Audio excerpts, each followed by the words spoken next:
It is unique, of course, by its products, it's unique by its brands, it's unique by its business model. But I think that's what's very interesting is that it's unique by the sort of talents that are needed to make a success in the luxury industry. This is the topic of the book that I've just written on luxury talent management.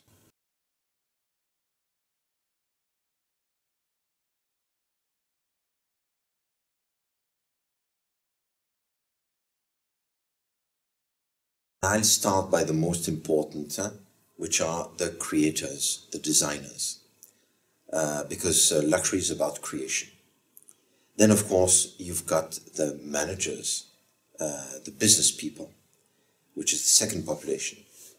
And the third population are the manufacturers or the craftsmen, those that produce those very beautiful objects. And the fourth, of course, is at the other end of the value chain. It's the retail staff, those that are in contact with the customers. And all these populations are critical to the success of a luxury brand. If you are in sales, for instance, it needs a very good relationship to customer, a sense of listening, a sense of attention, of caring. Designers, of course, have to have good team skills because it's a team effort. They have to be really aware of what the brand stands for, its DNA, its value proposition, its history, its heritage, know the archives of the brand, and transform tradition into modernity and into relevant products for today's customers. And for managers, it takes some very specific skills, which are what I call luxury brand management skills. For some of them, it's pricing skills.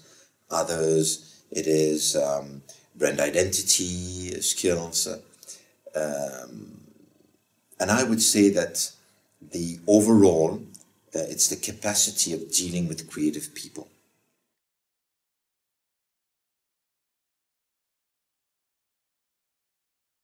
That will depend very much on the category. Let me take an example in the cosmetics business.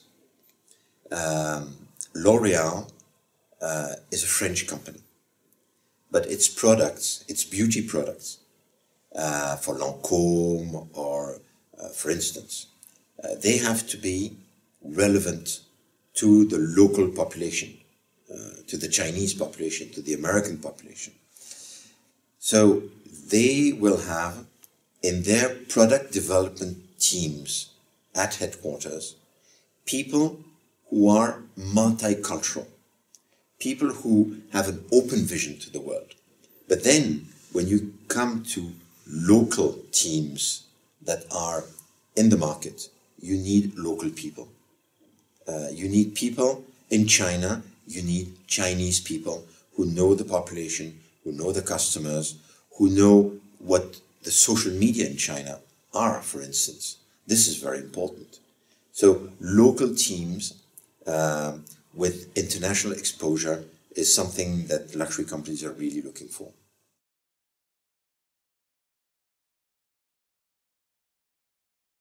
There's a generation of leaders that is quitting, those that have created the luxury industry.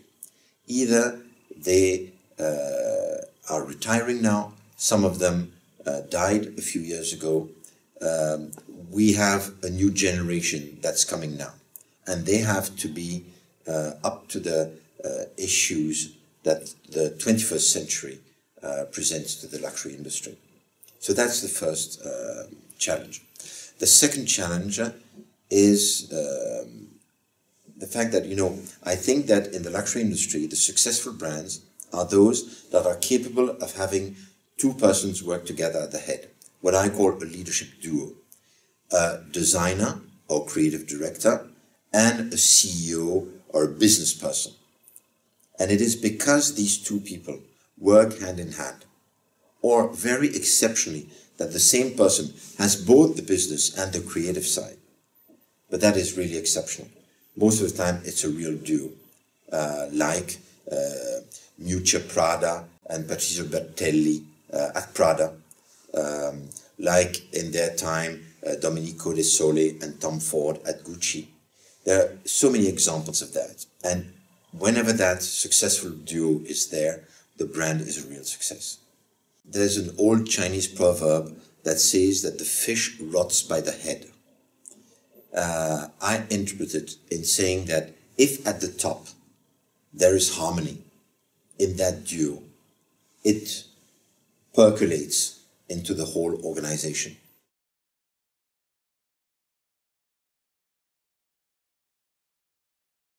Chinese are the #1 customers of luxury. 25% of the customers of the luxury industry are Chinese. Half of them buy in mainland China, half of them abroad. Abroad is Hong Kong, Macau, Europe, the US. There has been a very strong development of the luxury industry in China over the last 5 or 6 years. It has come to a slowdown, I would say, in 2012, because mainly of two things.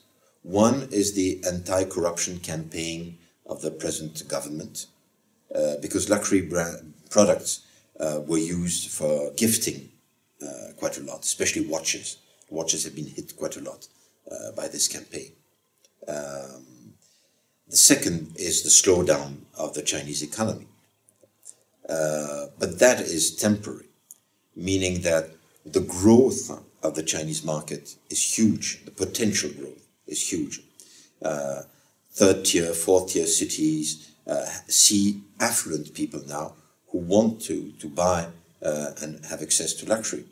So I'm really convinced that the future is very rosy for the luxury industry in China and in all of Asia, in fact, because we see the business also very strong in picking up, for instance, in Indonesia. So it's true that the new frontier of the luxury industry is Asia. Nevertheless, I want to add something, which is a talent issue. There is a lack of talent in Asia in the luxury industry, both in marketing and in sales. The biggest one being in sales. There's the number of stores that are opening is so important that it is very difficult to find, hire, train people with the correct skills to deal with luxury customers. And this, when you discuss with luxury brands, is their #1 challenge today in Asia.